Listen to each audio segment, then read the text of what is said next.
Volkswagen's TSI engine, you've probably heard of it, right? Maybe you even own one. It's famous for being super powerful and efficient. But there's a catch, a hidden flaw that a lot of owners have found out about the hard way. And it all kicks off with one specific sound. So if you're driving a VW, an Audi, or a Skoda, especially one from the early 2010s, you need to listen up. There's this one particular sound, and catching it early, well, that could literally save you thousands of dollars. We're talking the difference between a manageable repair and a completely wrecked engine. And believe me, these TSI engines are everywhere. Seriously, we're talking Polos, Golfs, Audis, Seats, Skodas, you name it. They were a total game changer, celebrated for getting so much punch out of such a small engine. It's no wonder they became so incredibly popular. But, for all that brilliant engineering, there was this one major weakness, a real Achilles heel. And it has a way of making itself known with a very specific and honestly a pretty scary sound. What you're listening for is this metallic rattle. It usually only lasts a few seconds right when you start the car from cold. It's easy to dismiss, right? Just a little noise. But trust me, it's a huge warning sign that something pretty serious is going on deep inside that engine. And that something is the timing chain. So what on earth is a timing chain?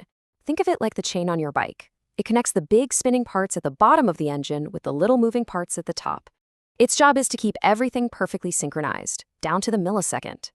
Now, if that sync gets thrown off even a little bit, well, that's when the pistons and valves start crashing into each other. And that, my friends, is absolutely game over for your engine. So what's actually going on here? Well, according to the experts at Wilmink Engine Parts, the root of the problem is something they call elongation of the timing chain due to wear. All that really means is the chain is literally stretching out over time, and a stretched floppy chain can easily jump a tooth on its gear, and bam, your engine's perfect timing is thrown into total chaos. Okay, so the big question is, why? Why was this happening? I mean, these chains are supposed to last the entire life of the engine, right? So why were they failing so early? Well, it turns out the answer isn't so simple. It actually depends on which TSI engine you're talking about. And this is where it gets really interesting. It's like a tale of two different engines. For the smaller 1.2 TSI, the problem was pretty straightforward. The chain itself was just, well, it was prone to stretching from wear and tear. But on the 1.4 TSI, that was a whole different story. It was a manufacturing mistake. Tiny little metal burrs were left on the chain links from the factory, and those burrs acted like microscopic sandpaper, just grinding away at the chain, causing it to wear out way, way too fast. And here's how it gets worse. It all starts with that little rattle we talked about. Ignore it, and you'll probably start to feel a loss of power. Maybe the engine even stalls on you. Soon enough, boom, the check engine light pops up on your dash. And if you still keep driving it, you end up with the worst case scenario, serious, catastrophic, and let's be honest, very expensive internal engine damage. Okay, but it's not all doom and gloom. The good news here is that this is a very well-known issue. And when a problem is well-known, it means there's a well-known fix. The manufacturer did eventually get on top of this and fixed it at the factory. So when did things change? The date you need to remember is October 2011. It's a clear line in the sand. Cars built before that date, they have the original, weaker parts. But cars built after that, they got a totally redesigned, beefed-up timing system that was meant to solve this whole mess for good. And this wasn't just a quick patch-up job either. They didn't just swap in a slightly better chain. No, this was a complete system overhaul. We're talking a much stronger reinforced chain, a longer guide to stop it from flapping around, and a totally improved tensioner to keep everything nice and tight. It was a real, proper engineering fix. So what does that mean if you have one of those older pre-2011 cars? Well, you're actually in luck. Today, you can get complete aftermarket repair kits from great brands like Swag and Cliffx. They bundle all those new updated parts into one box, so you can basically upgrade your older engine to the newer, much more reliable design. Now, if you're going to get this repair done, you have to do it right. The experts have a clear rulebook. First, figure out why the old one wore out. Second, and this is crucial, you have to replace everything. Don't just slap a new chain on. You need the guides, the tensioner, the gears, the whole shebang. Use a complete high-quality kit.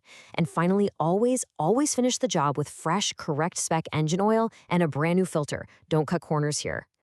Okay, that brings us to maybe the most important part of this whole thing. Prevention. How can you, as an owner, keep your engine healthy? and hopefully avoid this problem altogether? Well, it really all boils down to one thing: the great oil change debate.